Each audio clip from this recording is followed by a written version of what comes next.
Awesome. All right. AFTERSHOCKS Tremors, bringing you folks the best bands on the globe that you've never or seldom have heard before.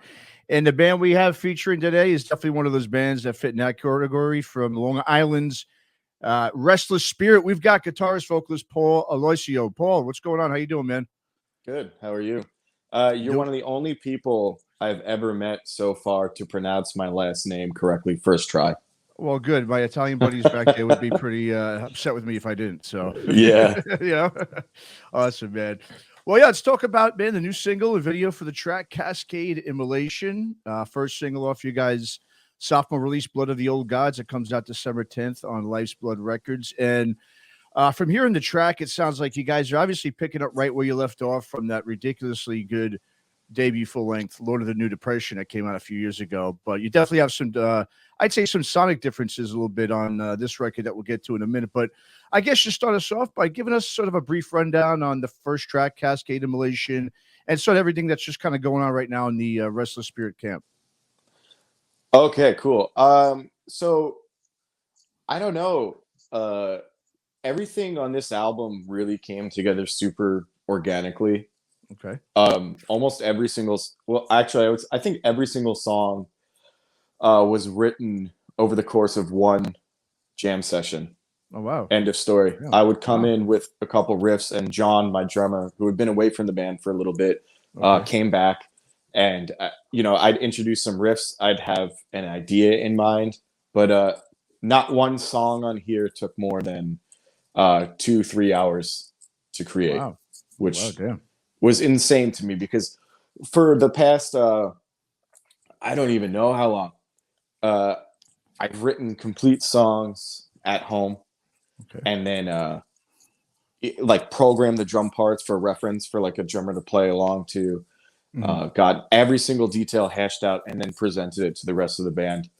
And this time, I don't know, I just got in a room together with Gusmo. We call him Gusmo. His name is John, but me and Gusmo, he used to be in the band, but he left for a bit because, he went to go and do different things. And we all grew in that time period. And I don't know, we just got back together and we just started jamming. And I think that's the biggest difference that you're going to hear between Lord of the New Depression and Blood of the Old Gods. Nothing was forced. I did not try to do anything. I had an idea, and we just let it flow.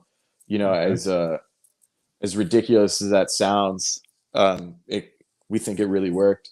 And that's why a lot of these songs, some people have been calling us like progressive doom, stoner, whatever.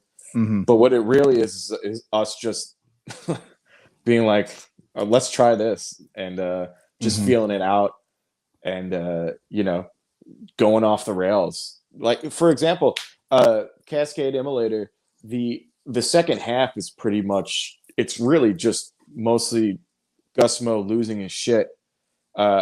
We designed it. We were like, it'd be cool. You know what no bands do anymore? Drum solos. Yeah. Let's give you a spot for the end. Let's go nuts. But I want the focus to be your drums. So when we were mixing it, we turned up the drums a couple decibels. You may be able to notice it after I tell you that. A lot of people don't realize that. Like me listening to, all I hear is the drums at the end. Sure. Because the drums are the same level the entire record, and then you get to the end, and all of a sudden it's just like the snare is like cracking, and I think that what we really did on this album was let's just try everything and see what sticks. And a lot of it stuck first try. As crazy as it is, everything, I'm trying to think. I honestly don't think that any song took longer than one practice session. Obviously, I would go home and demo them, and I would add layers. I love layers and ambience. And vocals would take a while, but the core instrumentation of every single song was one practice. We're done. We're putting it together, and we're just going with it. Very cool. Nice. Well, I mean, yeah, I definitely, compared to the last record, I mean, obviously, like I said, it's got your guys' signature sound, what you did musically on that record. But I hear some differences, like you said, the drums. I also hear, like, for instance, in the new single, some effects I think on your vocals are a little bit different too. Maybe you have a little more effects on them. At least my ears are picking that up. I definitely hear, I think, a little more progressive elements with your guitar parts, just a tad more than what was on Lord of the New Depression. So I mean, you said you guys just kind of let it flow on this one. So you're saying you didn't make any conscious changes that you did from the first record at all. It just kind of just came out, huh? Wow. So what happened with the band was we went pretty hard in the beginning. We've been a band for about, like, I don't know, 5 or 6 years. Okay. I've been in a million bands with Mark, my bass player. I've known him since preschool. Okay. So over the course of the our entire lives, we've just been playing together. Okay. And so what happened was Gusmo left, and we just, like, came together for however it happened. It just we found each other again. Like we've been friends, but we were like, all right, dude, let's do this again. And so when we got back together, we were like, what did we not like about Lord of the New Depression? Okay. And for me, there are a lot of things. Really? Okay. I don't even listen to that album, to be honest. Well, I think it's phenomenal, man. So okay. I'm glad people do, but I was not going through the best time when I recorded it, and I cannot separate myself from that. So playing them live is no problem. We still play a lot of those songs live, but when I listen back to it, I just I wasn't happy with how the band was going.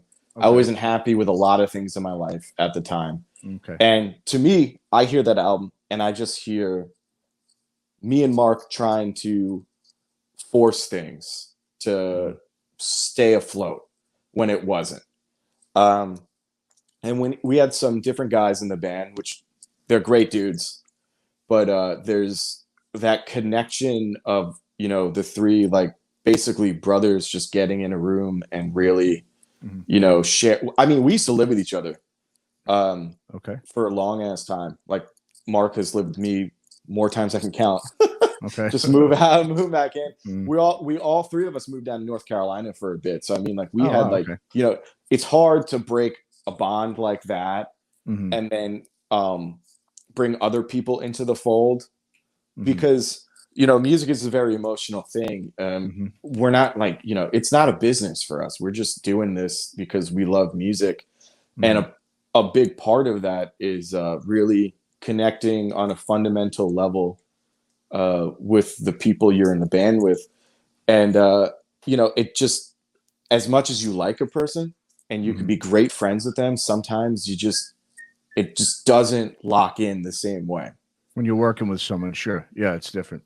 Yeah. So with this album, I really just hear a lot of, like, this is just us doing what we're supposed to be doing right now musically. Okay. It doesn't feel forced.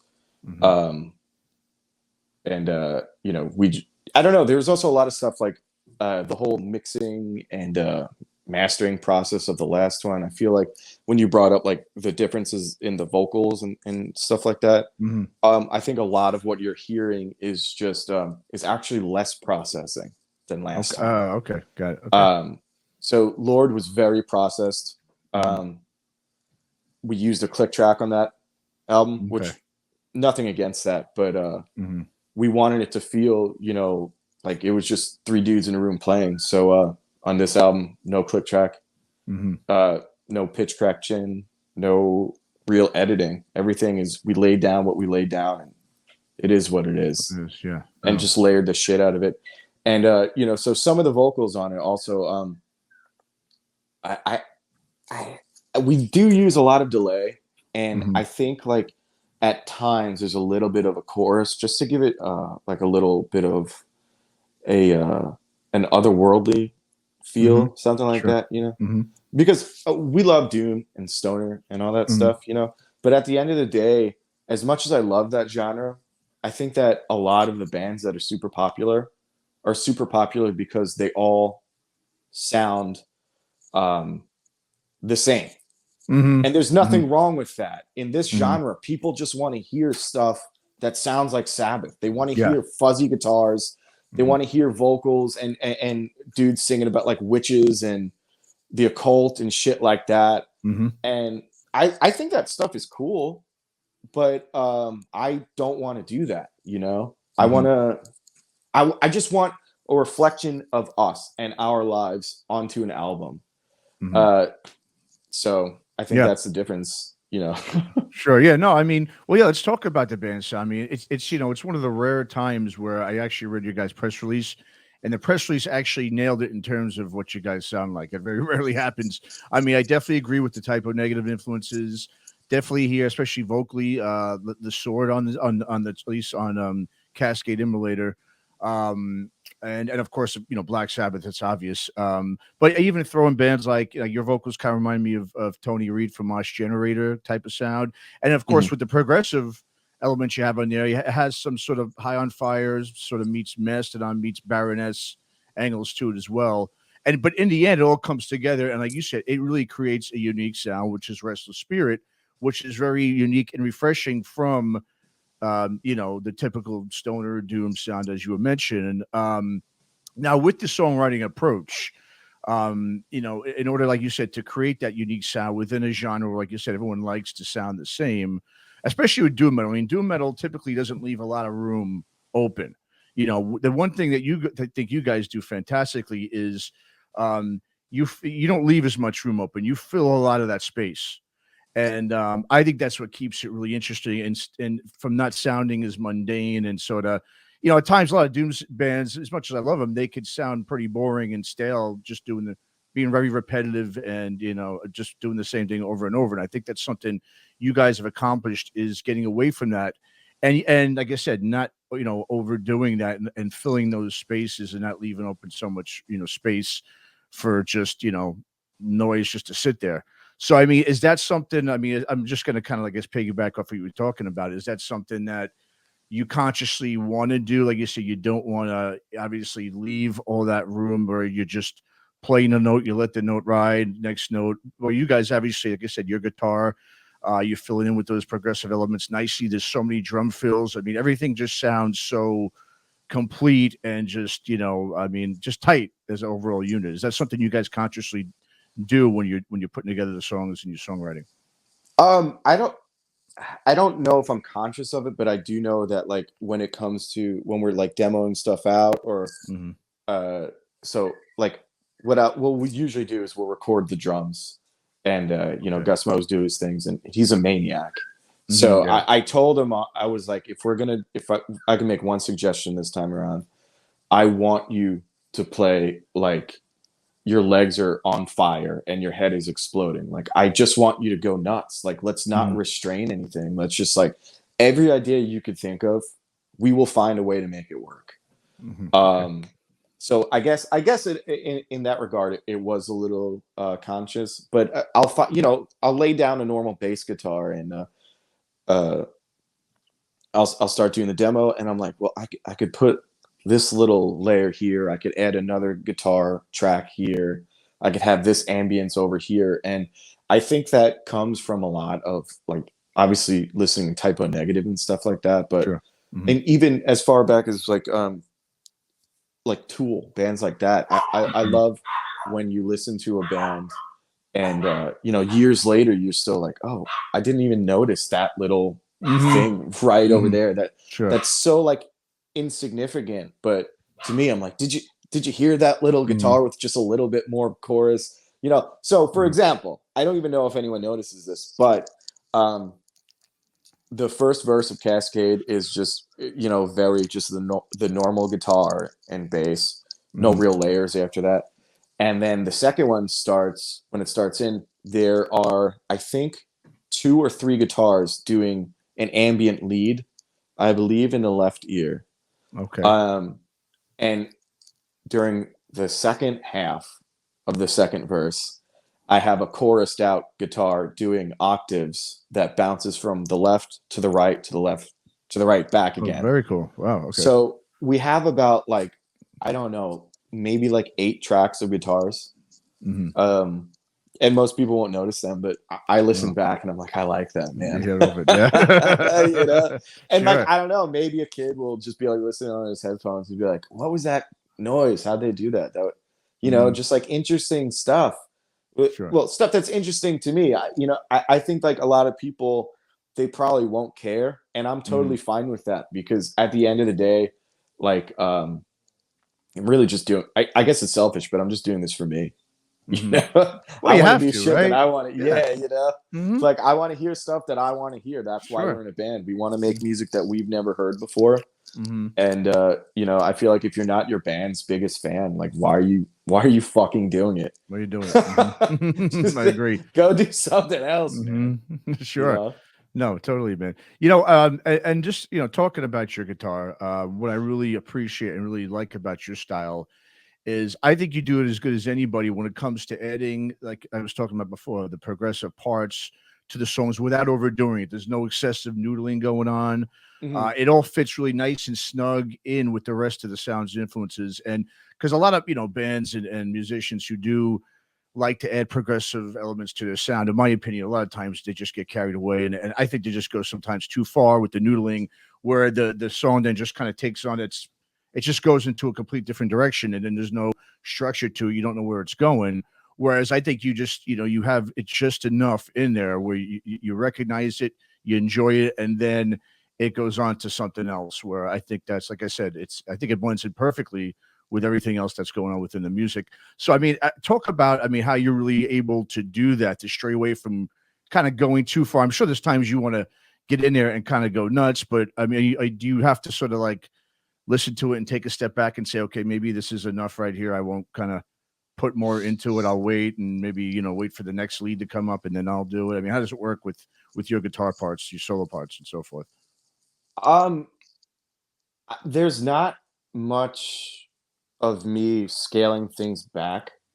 I agree with what you're saying, you know, about like bands just like doing too much. But I love, you know, classic rock like Led Zeppelin or Black Sabbath, you know, and something that is totally forgotten these days, and I think most people can agree, is the solos are not saying anything. The guitars are not speaking. So they're just indulging their own, I don't know, maybe ego or something. And it probably sounds egotistical of me to be saying this, but I want to write guitar solos that you could hum to yourself easily, that you'll remember. It doesn't need to be too insane. Like, I'm not concerned with playing as fast as possible. I'm concerned with having, you know, something that's almost telling a story. So, for example, on the last track on the album, we have a guitar solo that I think it's about 1 minute long. And it's not just like insane shredding and going nuts. It's like, I felt it was the exact perfect length, because it ebbs and flows, you know. They're like, you know, there are peaks and valleys, and it's sort of like, you know, like what makes Stairway to Heaven such an iconic solo? I know it's overplayed, but what makes it so iconic? You know, you can hear that solo and you'll remember it. Yeah, totally. Yeah. Everyone could do it, you know. Or even like a lot of like Black Sabbath great solos. Like, why are they good solos? Because you remember it, you know. If it's just insanity, you're not going to remember that. It might sound cool, but I mean, obviously, I'm not going to say no one's going to remember it, because, you know, there are some bands I listen to that are just super over the top and just insane, just to be insane. And from repetition and listening to it, you do remember it. But we're sort of going for like, you know, I want everyone to be able to listen to our band and like it, because I like it. Sure. So I'd like to share, like sure. Honestly, at the end of the day, I am just doing this for myself. But if other people don't like it, then, you know, what's the point of leaving the bedroom? True. Yeah. You know? No, you're right. You're right. No, absolutely. Good point. Yeah. Well, on the new record, Blood of the Old Gods, that comes out, in December, I did see that it is indeed a concept album. Yeah. So talk about the concept and what really the lyrics represent on the record. It was, inspired over the past, I would say, like, year, and just sort of, without getting too specific, because I want everybody to be able to take their own meaning from it. But essentially, it's just about like a rejection of, what's going on in society these days. And it came about because of, just utter disgust. And, the Me Too movement had a lot to do with it. A lot of people were being exposed for what they really were. And it was disgusting.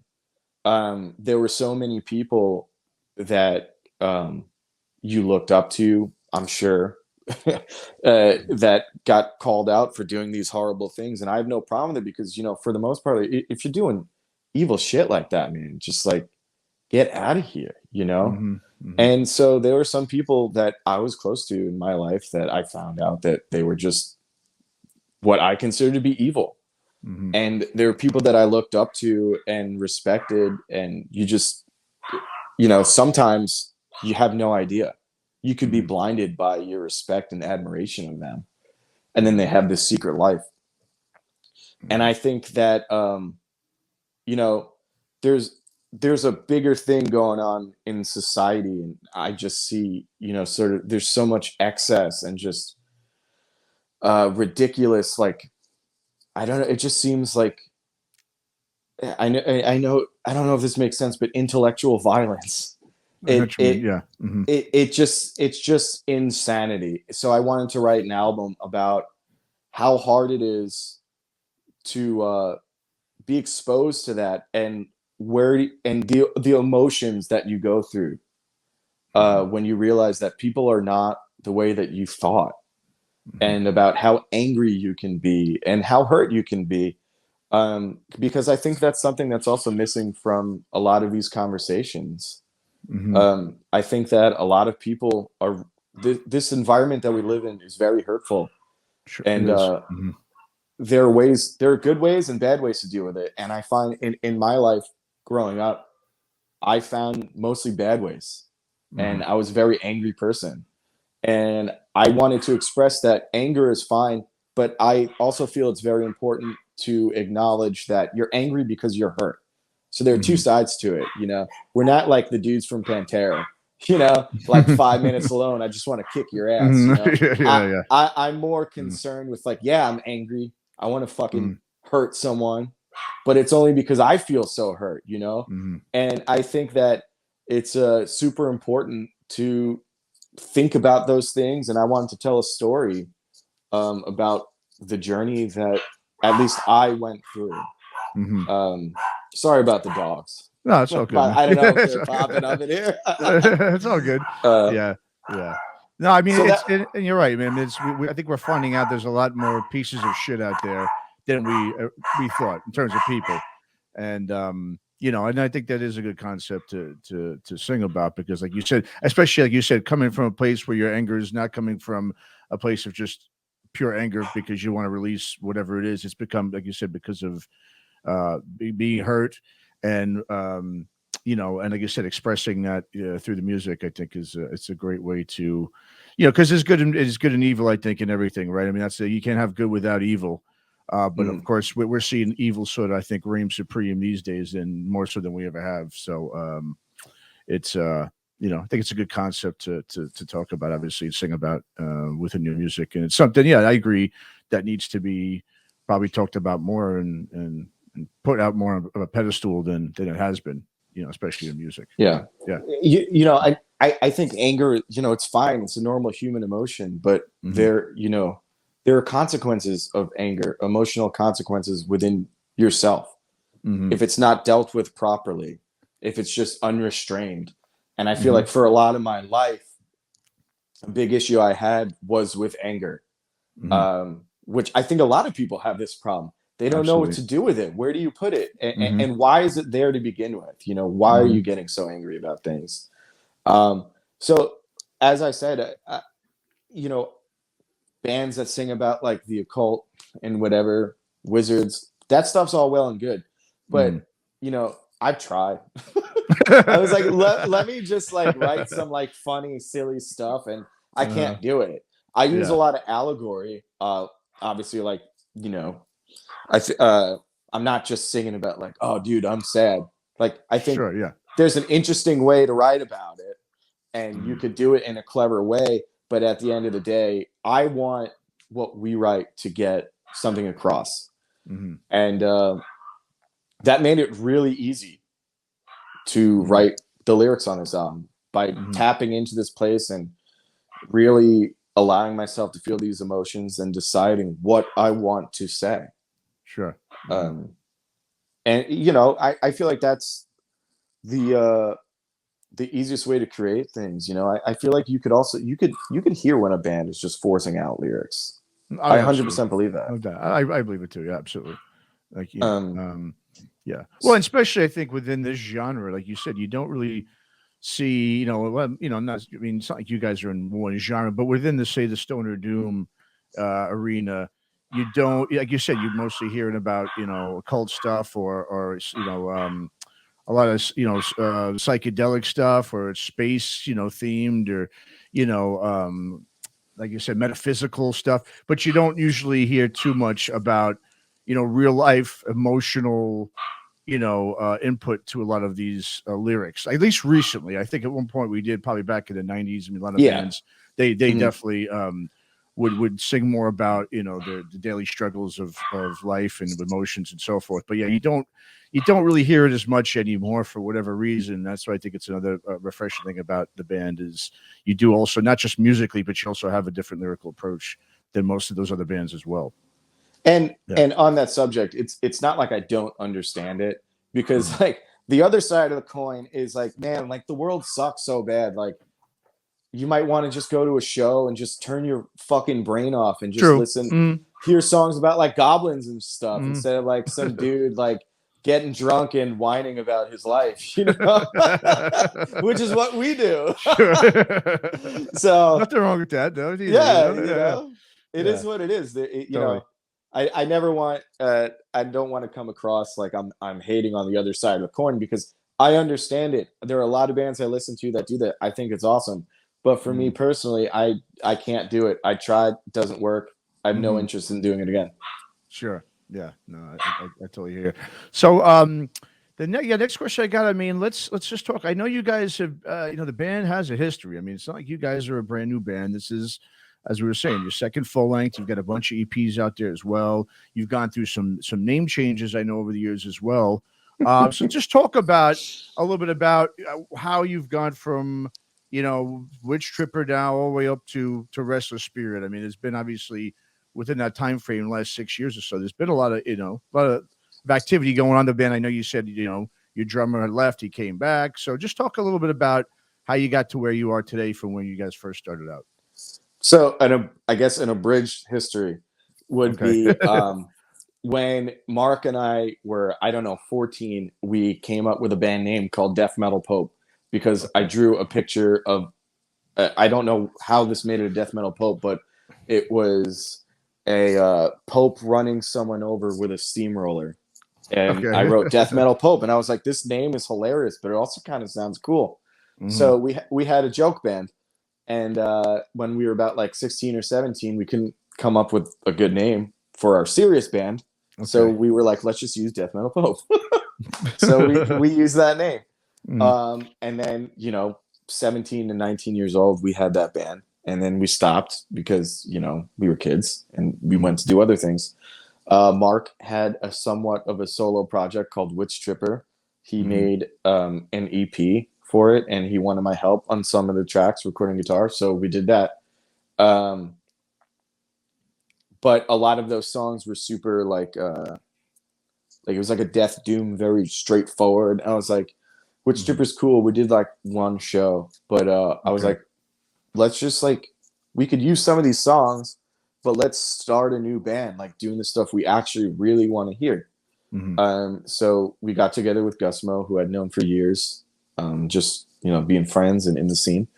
And we started writing new songs. We created the Harvest EP. And I think we ended up just using the name Death Metal Pope because when you're so young, you're fucking 14 years old, and you've been using this like idiotic joke name for like years, it becomes normal to you. So, you know, my whole thing was like, it's a stupid name, but to us, it's completely normal. And like, maybe it'll like catch people's attention because it's so dumb because we're not even like a death metal band, you know?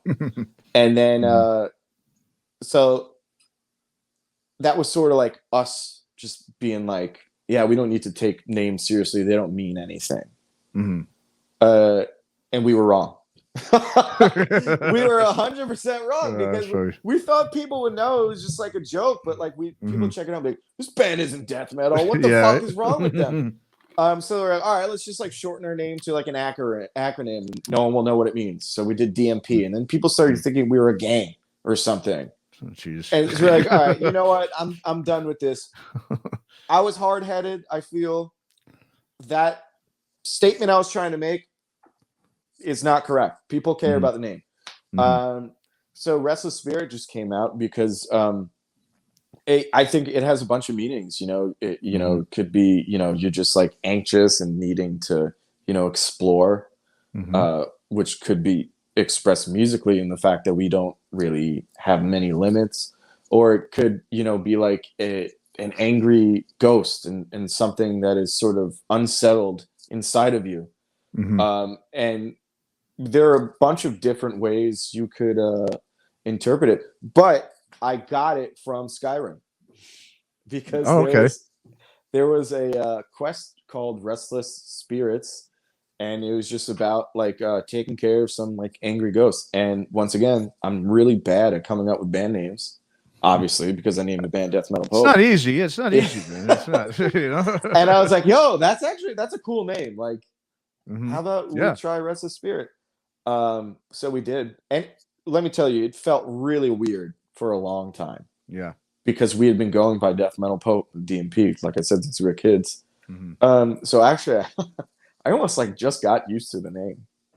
Like we've been using it since like, I don't know, 2018 or something like that. And I just became comfortable saying like, yeah, I'm in the band called Restless Spirit. Because in the back of my mind, I was like, that doesn't sound right. It takes time. That doesn't. And you know what? There are actually some people that will like comment on our stuff, and like I'll see like other pages post like a link to our song, like this shit is awesome, but I do miss their original band names. So I'm really? like, fuck, Okay. I can't win. But I really do think it was integral to stop, you know, like fucking around and really take it a little more seriously. Because I think there are some things in life where, you know, you could afford to be a dickhead and, you know, rebel against whatever system you're trying to rebel against. But there are some instances where it's like, hey, you know, maybe the point I'm trying to make isn't worth it because I'm getting in my own way. You know, it's really hard to get taken seriously sometimes for some people when your band, you know, is named something as stupid as what it was.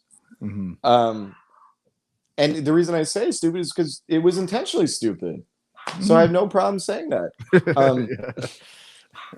So I'm happy with how we are now. I'm extremely happy. I'm satisfied. I'm comfortable with everything we're doing. And I think that's the main thing, to be able to be in a spot where it's like the image of your band, like artwork wise, the lyrical themes, the name of your band, the people who you're with, your abilities, being comfortable is conducive to being creative. It's very hard for me to, you know, create awesome stuff when I'm not feeling 100% into it. Sure. So, you know, that whole tortured artist thing to me, in my life, that's no, I think it's a lie. Oh, it's a lie. Okay. Yeah, because like I've had like mental health issues my whole life. I've dealt with depression, anxiety, but when I'm feeling really low, I can't do shit. You know, I need to be in a space where I'm feeling good. So for other people, maybe they like write the best stuff of their entire lives when they're super depressed. But for me, I got to be like, all right, I'm fine right now, let's Okay. talk about being Interesting. depressed, Okay. but I can't actually be in a bad mental state when I'm right. It just doesn't work. I So just won't do so it. lyrically too. So the lyrics that you write are not when you're kind of in that headspace, right? So you're saying it's when you're out of it. That is different, though. I will say, yeah, because most people Yeah. do write. I mean, even just myself when I've been in bands. I mean, I felt I wrote the best when I was in that space, that depressive, anxiety-ridden phase or space myself. Where when I was in a happy, good mood, I found it tough to go back and harken back to that and to kind of conjure up those emotions. That's really interesting that for you, it's the opposite, where you need to be, like you said, more out of that space, more in a good place, in order to kind of harken back and bring out what you were feeling prior, I guess. Yeah. Yeah. Well, yeah. I think it's sort of, it helps me work through things after the fact, because I think like I'm a very deep thinker about a lot of things, to my detriment. You know, I will constantly obsess over things, and just shit runs around your mind. You know what I'm saying? Sure. So I feel like the best way for me to work through a lot of these things is by being creative when I'm feeling that I can analyze them better, because when I'm in that headspace, everything I do sucks. Got it. In my head. Sure. Like, this sucks. Like, this is bullshit. I'm fucking quitting. I quit this band. I'm not doing this. You know, like, to me, everything just fucking sucks. So when things are good, let's write about when things suck, you know? So maybe like the next time, I don't know, like I'll be able to like look back at those situations and be like, all right, this is why I felt like that. This is how I dealt with it. But when I'm not feeling good, or I'm not having like, because I go through like, I'll have like bad months, you know. Sure. I've been very open with that, because I think that's also extremely important for, you know, in this day and age, for especially like grown ass men to talk about mental health issues. Sure.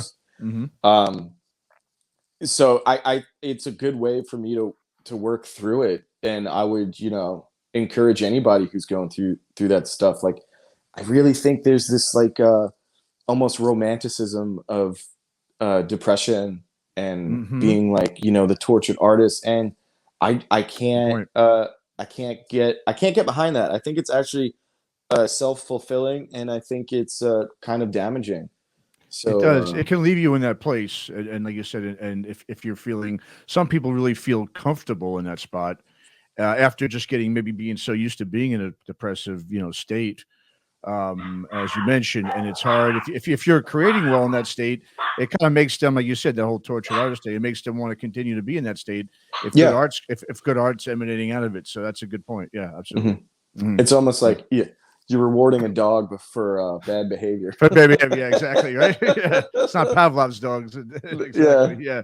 Well, you brought up something about artwork, and I'm going to go ahead and share the artwork for the new record, for Blood of the Old Gods. And what's great about this is it features artwork. This is from the late Frank Frazetta, as I saw, who was the guy who created all that great artwork on those classic Molly Hatchet records, man. I mean, when I was a kid, I'd go in my dad's closet, see those records. Those were like the coolest looking album covers ever. Right? Right? Yeah. I mean, I remember I was so almost disappointed when they actually put one of them on. I was like, oh man, I was expecting some Iron Maiden or just some kind of sound. You know what I mean? I mean, I love Molly Hatchet, but at the time I was just so, as a young kid, I just loved those the artwork of those records. Obviously, he also the Heart Attack from Dust, one of the great Proto Metal albums of all time. His artwork's featured on, as well as the self-titled full length from Wolfmother. So talk about now the decision to go with this. With Frazetta's work here on Blood of the Old Gods for the album cover art. Yeah, so I mean, I always loved Frazetta, but it didn't come from. I didn't even realize that he did artwork for. Well, not that he did artwork, but I know that bands had licensed his artwork, basically since the 70s. I grew up. Every year, my family would take a vacation to Stroudsburg, Pennsylvania, and they had a Frazetta's costume shop there. And going up the stairs, that place used to scare the fucking shit out of me. Like, seriously, they still have some like horrific like horror props and masks and shit like that. But it had Frazetta's name on it, and they had a lot of his artwork on display and stuff like that. So I grew up like you know, as like a super big fan of like the Lord of the Rings and anything like fantasy, any escape from reality I could find, I was super into. And I remember just being like fascinated by these paintings and really just falling in love with it and finding like a comfort in seeing his very distinct, very deep, and sometimes moody, sometimes, you know, fantastic artwork. And then as I got older, I was like, oh wow, like some of this stuff, like I didn't, like you said, like the Molly Hatch. I think I found that like CD in my mom's collection. Oh, really? Okay. When I was older, but I'm talking about like I'm going back to like remember being 7 years old, looking at his paintings and stuff. So by the time I found out he already did like, you know, like Molly Hatchet and stuff like that, because that's clearly the biggest example of it. I was like, oh shit, I know this. This is awesome. And you're right. I don't think it matches the music. It sort of is a letdown. I think that the artwork that Danzig used on Demon Sweat Live, which is also a license for Zeta piece, is much more indicative. I think so too. Yeah, with the music. Yeah. So we'd always use the same like graphic designer, Mark. His name is Mark Christopheridis. He's fucking awesome, man. He's done every single piece of art we've done so far, almost all of our merch. He's just super down to collaborate. He's always got really good ideas. But we've been doing that for 6 years. I wanted to try something different, and I was like, you know, I want something to represent the story I'm trying to tell, and I want it to be sort of epic and moody, and I couldn't think of anything that, to me, most things that I see, especially modern stuff, when we're talking about like fantasy artwork and stuff like that, it seems like a step down from Frazetta. Sure. And you could tell just his use of colors. It, you know, it's not too sharp, but it's not too dull.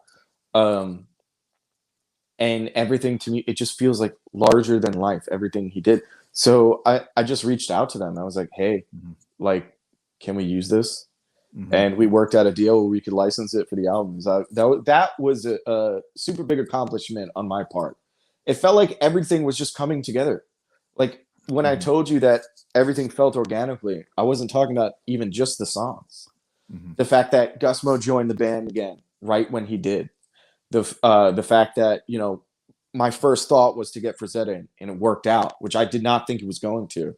And all these goals that were like so ridiculous just suddenly became so attainable. I was like, what the fuck is going on? I was like waiting for the other shoe to drop for so long. Yeah. And you know, I was really waiting, like even up until the I was giving it until the album was like mixed and mastered. And then I was like, there's gonna be something on this album that I fucking hate. You know, that I didn't see, and then, you know, I'm gonna start realizing that I was just seeing this whole project through rose-colored glasses, and that did not happen. I love it. I think it's the best thing we've ever done. You know, no complaints for the first time in my life. Nothing to complain about. Everything's going smooth for the first time. Yeah. You know. Yeah. So that's awesome. Yeah, that's great, man.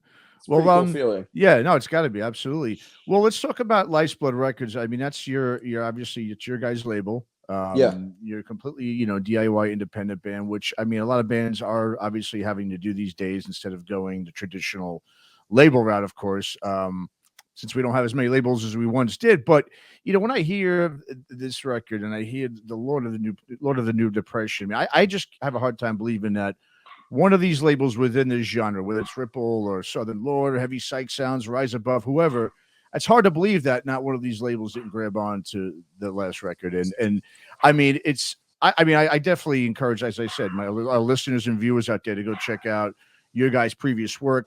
Are you, as a band, are you content with continuing to release everything on your own and doing everything the way you want to, or would you welcome, and are you, you know, actively trying to maybe get some extra support from one of those labels that I mentioned, if you had the chance to? Because like I said, I mean, the music's so good. I think everything's just so well put together with everything that I have a hard time believing none of these labels would scoop up, you know, you guys in a heartbeat.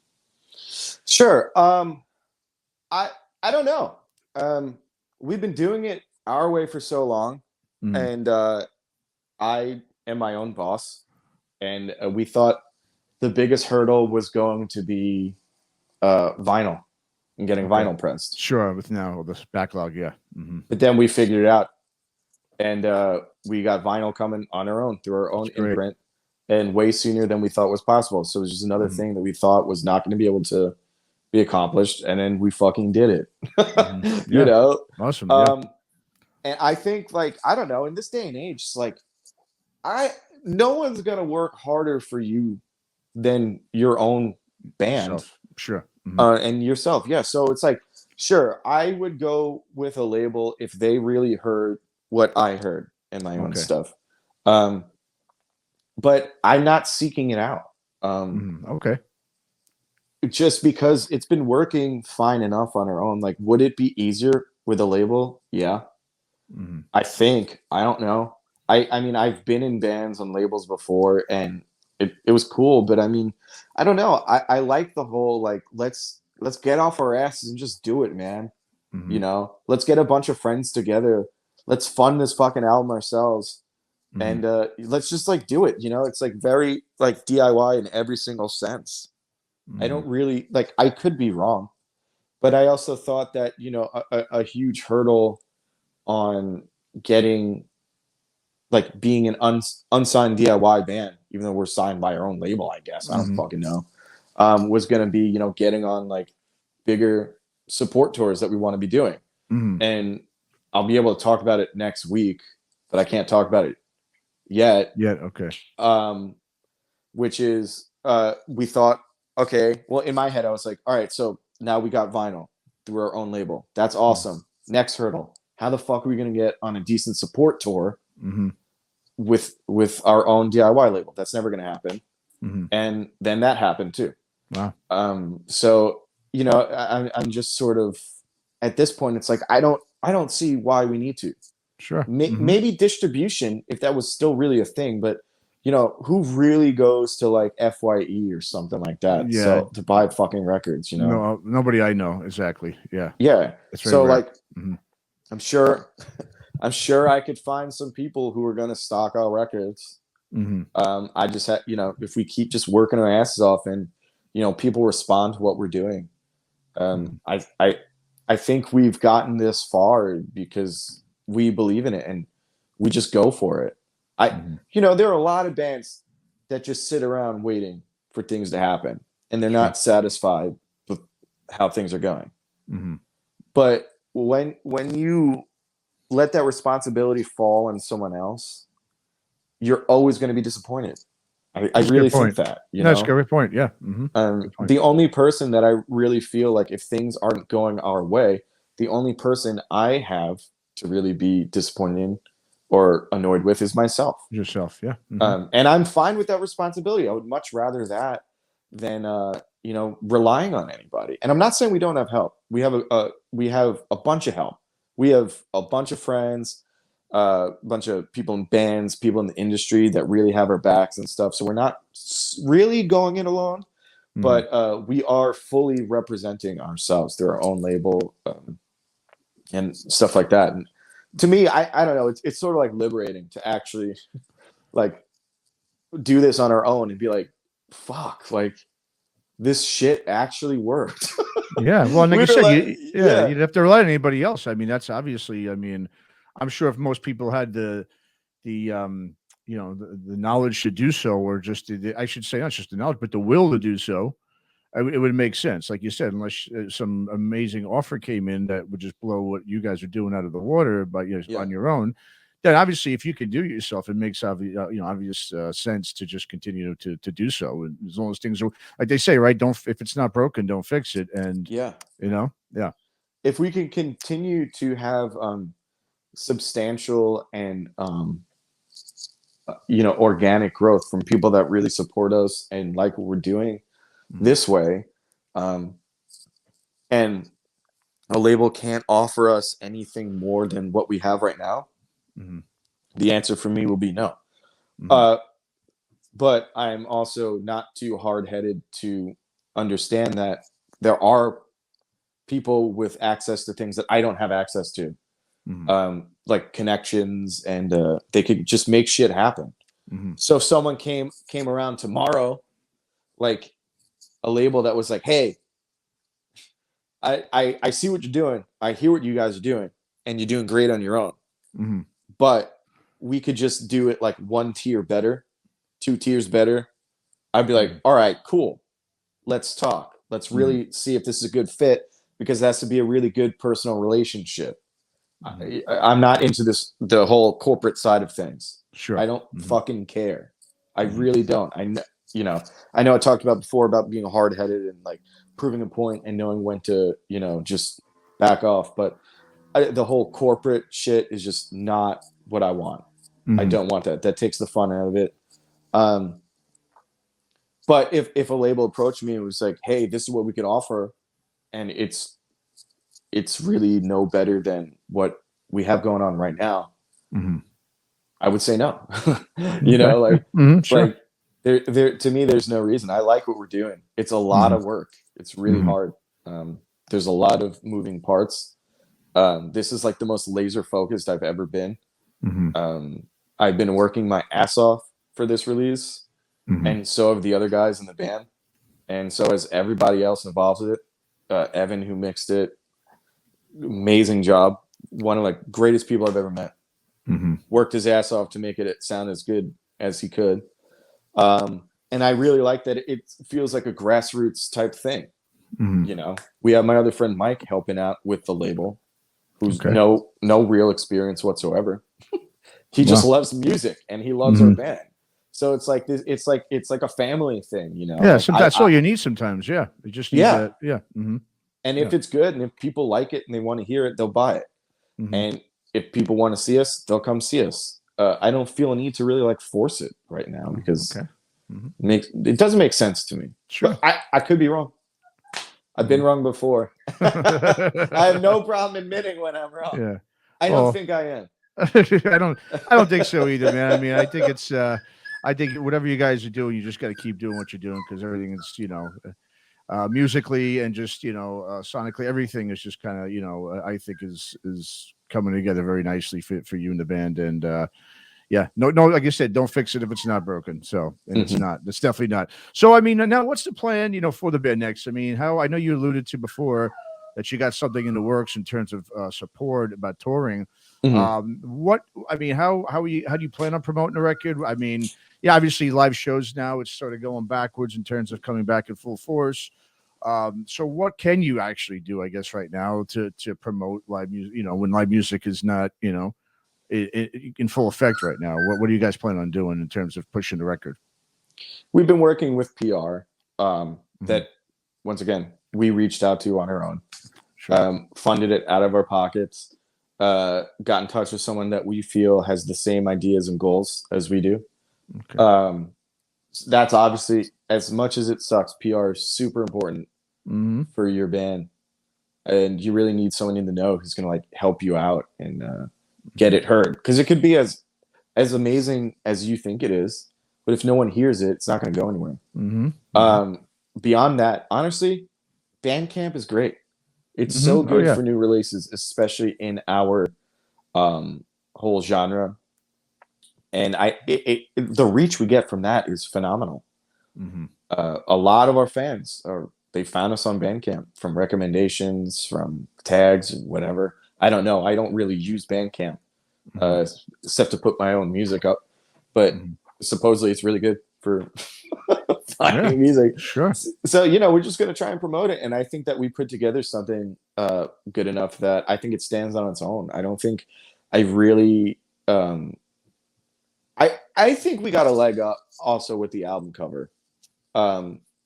I think when people see that, they become interested. Sure. I think that has a lot to do with the interest in it, because it just, there's a reason this man was such a huge influence. I'm not saying that I got some artists to do this sick work for my band. It's no, I contacted whoever represents who many people consider to be the master of fantasy art. So I think, having such a great image and just being put in front of people's faces I think they may be curious where they wouldn't have prior. And staying active on socials and actually engaging with people. I hate when bands sort of act like they're bigger than they are on the internet. You know? Sure. So I like when you're interacting with a band on the internet or something like that, and it's like you can see they're real people. The mystique is gone. When I was a kid, it was awesome that I thought that they were like gods that walked the earth. Sure, I know. You know, and these like metal gods that were just not, you know, on the same realm as us. But especially COVID made it apparent that look, we're all doing the same exact thing. They're just as human as you and I. Yeah. So the whole, you know, I wouldn't say it's not an ego thing. It just seems like, I don't know, a little like it just seems weird to me in this day and age. That you would do that. Sure. Yeah, that people are still, you know, I couldn't tell you what I really mean, but I think you will know if you read a bunch of stuff on the internet where it's just, you know, bands. Okay, let's put it this way. A band with 500 followers who acts like they've already made it on Instagram instead of just being like, we're just dudes playing music. Like, let's talk about it. What do you like about it? What don't you like about it? You know, I think stuff like that is really cool because, like, honestly, a lot of relationships I've had, like through other bands and musicians have come from just like hitting each other up on Instagram, just like talking like normal fucking people. So I think like staying active and trying to have a definitive voice, and just a unique one. Like we play a lot of shows, and I you know, I love just fucking around. I curse people out as a joke. Nice. I insult other people. I insult myself. I think it makes our live show really fun, and you know, I'm a silly guy, man. Like we're all fucking assholes in this band. We like having fun. I'm not just gonna get up there and be like, you know, I am who the fuck I am. You know, sure. We're jerks. So I like being a little bit of a jerk on the internet too, because I don't know. I think at this point in my life, 30 years old, most people that know me know that I'm just fucking around all the time. And for some reason, it's pretty easy for me to go on the internet and fuck around with people, and most people know I'm screwing around. Sure. And I don't know. I do that because I think I would like that if I saw a band doing that. Sure. For example, Back Type of Negative, one of my favorite bands of all time. I've seen him like 5 times before Peter Steele passed, and he's the funniest motherfucker I've ever seen in my life. Oh yeah, his self-deprecating humor was you know, one of a kind, no doubt. Yeah. Yeah. So you come for the show, but you know, you also come and be like, I wonder what he's gonna say. And it's also entertaining. You know, it's like, you know, because he was someone that was larger than life. Oh yeah. You know, literally, he did not look human. So it's like you're seeing this like giant Frankenstein motherfucker, but he's also not taking himself too seriously. It's like he likes what he's doing, and you could tell that.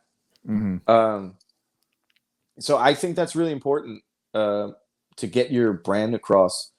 I think a lot of people will tell you the opposite. I think that people will tell you to sort of like watch what you say. But I don't care.